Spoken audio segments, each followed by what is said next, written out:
Shoqata që menaxhon pazarin e vjetër të Korçës, TID Korça, është duke përfunduar një rrugtim të rëndësishëm për përshtatjen e saj sipas një ligji që rregullon funksionimin e këtyre lloj shoqatave. Synimi është pavarësia drejtuese dhe financiare, duke e bërë menaxhimin e zonës më efikas. TID Korça është një shoqatë e krijuar me mbështetjen e Bashkisë Korçë dhe Fondit Amerikan Shqiptar për Zhvillim.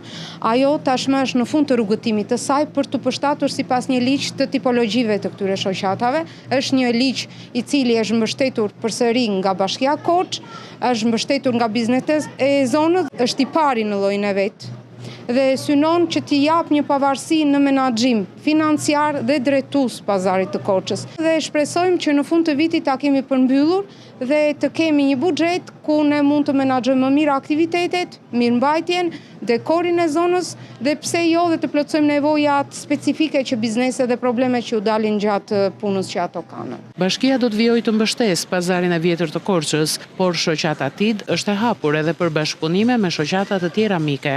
Ndërkohë edhe bizneset duhet jenë të gatshme të bashkëpunojnë dhe të kontribuojnë për zhvillimin, çka mendohet se do të rritë edhe përgjegjësinë e tyre ndaj kësaj zone. I vëm dhe bizneset e zonës para një përgjegjësie që jo është gjithçka vjen dhe ne presim. Ne duhet ta krijojmë vetë, siç e duam vetë, ta përshtasim me zonën dhe i bën më bizneset më kontribuese dhe nga ana financiare më bashkëpunuese dhe më të përgjegjshme. Në pazarin e vjetër të Korçës aktualisht operojnë rreth 110 biznese, ndërsa ka ende shumë ide nga qytetarë të ndryshëm për të zhvilluar biznese të tjera në këtë pazar.